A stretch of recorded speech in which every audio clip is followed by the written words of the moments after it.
Okay, Mr. Foltz, if you have any more questions before surgery? Yeah, can I get a breakdown of the bill? Sure. There you go. Yeah, if I forego the anesthesia and just have my homeboy come knock me the fuck out, how much would that take off the bill? You can't do that? Fine, I'll cut me up while I'm still awake. Don't pay me no, never mind. Actually, what if I cut myself open? You feel me? You go in there, do what you gotta do. I stitch you back up when I get home. My wife got a sewing machine and everything. Mr. Foltz, that's impossible. No, what's impossible is me being able to afford this bill. Well, I certainly understand. We do have payment plans. Have you seen my bills? I don't plan on making another payment. We also offer programs for people who need financial assistance. No, my boy, I don't need assistance. I need a financial miracle. Well, have you seen how much your insurance covers? Not enough. I can tell you that right damn now. Matter of fact, let's be real. How much for the instructions? I go home and do this shit myself. Mr. Foltz, you are aware that you could die. Okay, and you do the surgery, save my life. I'm gonna die when I get the bill in the mail, like Q flatline. So what's the difference? Good point. Do better, America. So you went to the hospital. Maybe it was a routine MRI, a simple checkup, or a minor surgery. You got through it, felt that wave of relief, and went home. And then a month later, the envelope arrives. You open it, and your heart does a nosedive. The bill is for thousands, maybe even tens of thousands of dollars. You're just staring at the numbers, and one thought is screaming in your head: how is this even possible? That cocktail of shock, confusion, and total helplessness is a feeling millions of Americans know all too well. It's born from a system so tangled and murky, it feels like it was designed to make you overpay. And honestly, in a lot of ways, it is.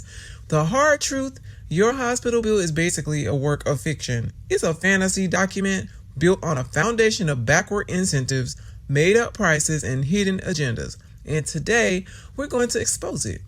I'll break down exactly why that number on your bill is so impossibly high, and more importantly, what you can do about it. Because this isn't just about money, it's about reclaiming some power from a system that has been cashing in on our confusion for way too long. The American healthcare system is one giant paradox. The United States spends almost twice as much on healthcare per person as other wealthy countries. But we don't get better health outcomes for it. In fact, our life expectancy ranks around 48th globally. So where is all that money going? A massive chunk of the answer is hiding in the bill that you get after a hospital visit. Nearly half of all American adults are afraid that one major health problem could bankrupt them, and with some estimates suggesting that up to 80% of medical bills contain errors. Those fears are completely justified. This isn't a bug in the system, it's a feature designed to squeeze as much money as possible out of you, your employer, and your insurance company. To see how they pull it off, we need to pull back the curtain on these big lies. This is why I'm convinced that the United States healthcare system and the insurance companies are totally full of backstory. I was admitted to the hospital in December of last year for a ruptured ovarian cyst. I was there for 8 hours, did not stay overnight. I did not have any treatments done. All that was done was a CT scan and ultrasound. I had lab work. I got some IV fluids and IV Tylenol. I received a bill in the mail a few weeks later from Kaiser saying that I owed over $3,000. I called Kaiser and asked for them to send me an itemized list of what was exactly being charged. I get the itemized list and I see that my insurance actually covered a big chunk of my bill, which was over 20 grand. There was one specific charge on there that just made no sense. It said critical care and it was for $9,000. What is critical care? What care did I receive that was critical? It was just being monitored. So I called Kaiser and I asked them, what is this critical care charge for? And what they told me was that because I was in the emergency room, it was considered critical care. And that's why I got that charge. What? So anyone that goes to the emergency room is considered critical and you automatically get a charge of $9,000 just because you're just at the emergency room? I end up swallowing my pride and I set up a payment plan for $100 a month to pay off this bill. I make my first payment, month goes by, I log back into my account, go to my bill, and what do you know? The bill is no longer there. My amount due was $0. So you mean to tell me if I didn't do my due diligence and call to get clarification on my bill, I would have been making this payment for nothing? And you know there are many people out there that get hospital bills and they just pay it because they don't know, but they're probably paying something that they weren't even charged. Like these hospitals, they're getting all this money for what? I'm done. Now, the first and most fundamental lie is the model our entire system is built on. Fee for service. It sounds harmless, but its consequences are wild. In a fee-for-service model, hospitals and doctors get paid for the quantity of services that they provide, not the quality of the care or how healthy you get. Think of it like taking your car to a mechanic who gets some commission for every single part he replaces and every test he runs, whether or not it actually fixes the rattling noise that you came in for. What's his incentive? To turn your oil change into a full engine rebuild. He might run extra diagnostics you don't need, suggest preventative work that isn't necessary, or replace parts that are working just fine. This is exactly what happens in our hospitals. Since providers are reimbursed for every individual test, procedure, and pill, they are financially rewarded for doing more stuff. That simple checkup suddenly comes with a dozen blood tests. That minor complaint turns into a series of expensive scans. This model actively discourages coordination between doctors and encourages overtreatment, which leads to fragmented care and sky-high costs. It's a system that prizes volume over value, and you're the one left paying for things you might not have been even needed. The very foundation of how hospitals get paid is designed to make your bill bigger. Anytime y'all get a medical bill, please call them. Because I got a bill for $450, right? I had an issue a few months ago to where I had to go to urgent care. Went to urgent care, had some shit done. The doctor didn't give me medication. So when I went back the next day asking for medication, they said, oh, well, that doctor's not here, so you have to do a whole nother visit. Had to do a whole nother visit. And then still had to come back a few days later for my follow-up, okay? Got a bill for $450, and they charged me for 3 separate days. I just called them. I said, I'm not paying that. I said, I'll pay for the first visit, but I'm not paying for my 5-minute visit the next day when all he did was prescribe me medication. He said, okay, I'll write that off. And I said, also, those 2 follow-up visits I had, each time I signed in and they knew exactly who I was, they said, you probably won't be charged. You most likely won't be charged because it's a follow-up visit. And he was like, you're correct. You're not supposed to be charged within 24 to 48 hours, between 24 and 72 hours if you come back. So I'm going to waive those 2 and you'll only be charged for the first visit. Exactly. Why the fuck? You knew that when you sent out this fucking bill. You knew that. And you tried to fucking play in my face. I scared my cat. He ran away. But that just pissed me off because it's like, yeah, I'm not going to be paying $450. I'm actually only going to be paying like $150. I'll pay the $150. Maybe. But $450, it ain't happening. It ain't happening. The second lie is charge master fantasy. Now, if fee for service is the engine driving over treatment, then the hospital charge master is the rocket fuel that sends the cost into orbit. So what's a charge master? It's a secret master price list for every single thing a hospital can bill for. Every pill, every bandage, every minute that you spend in the operating room. But here's the lie. These prices are completely arbitrary. They have almost no connection to what the item or service actually costs. They are grotesquely inflated, often by thousands of %, creating a set of fantasy prices that nobody is really expected to pay in full. but that serves as a terrifying starting point for all negotiations.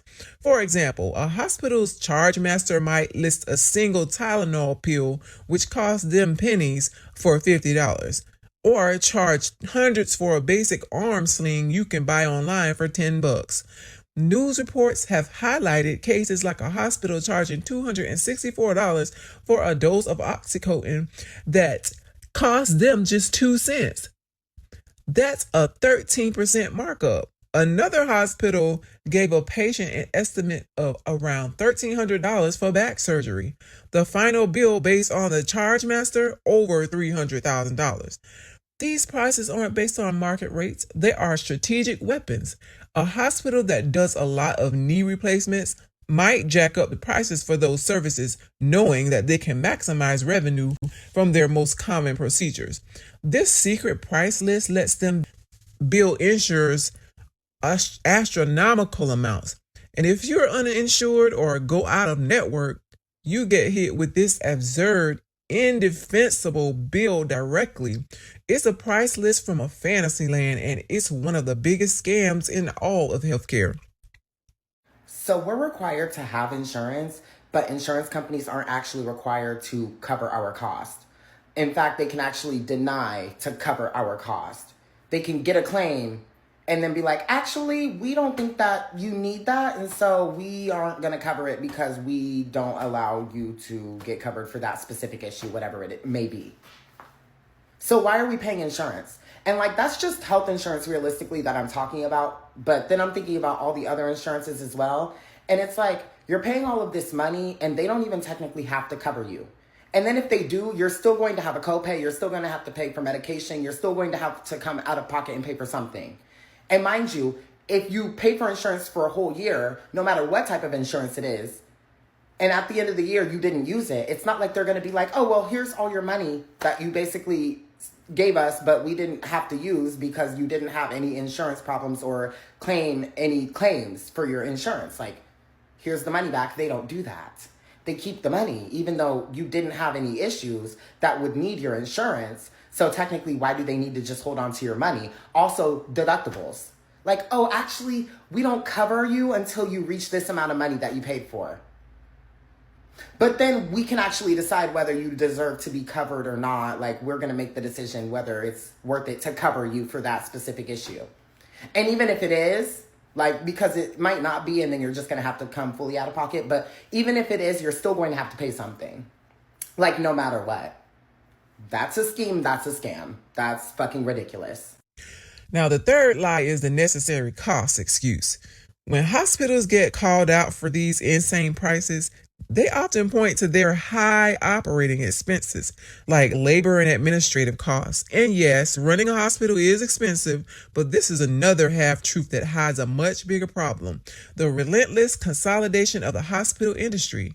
For the last 2 decades, hospitals have been merging like crazy. This consolidation wave has created massive healthcare empires that dominate entire regions. When 1 or 2 giant hospital systems control a market, they effectively kill competition. And without competition, they can change whatever they want. Studies have shown that after a hospital merger, prices can jump dramatically. Lax antitrust enforcement has allowed this to happen for years. On top of that, there's a jaw-dropping administrative bloat. The U.S., the paperwork billing, the management salaries account for a huge chunk of healthcare spending, far more than any other countries. One study found that from 1975 to 2010, the number of physicians in the U.S. grew by 150%, while the number of healthcare administrators grew by a mind-blowing 3.2%. This massive inefficient bureaucracy adds billions to the cost of care, and that cost gets passed straight to you. So while hospitals blame their expenses, a huge part of the problem is a lack of competition and a system drowning in its own paperwork.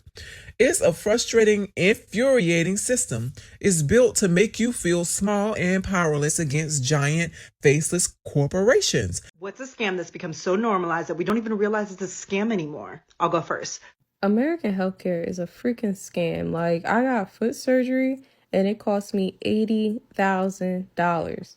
And the worst part about it is my insurance at first tried to tell me it's not a medical necessity. Foot surgery is not a medical necessity. For people who's not from the US, let me just break this down. So you have insurance that pays, portion of it. I have an 80/20 plan with my job at the time. So they cover most of it, but I only have to pay that amount, $2,640. But the craziest part is the amount that stuff costs just in general to get healthcare. Like anesthesia was $3,700. You can't do the surgery without anesthesia. It's just not possible. So there you go. Then medical surgical supplies and devices, 67,000. Okay, and then of that 67,000 that we have here, we have basic ortho pack, $250. Anti-rift bolt, that's like the part of the screws that they put in my foot. That screw was $2,300.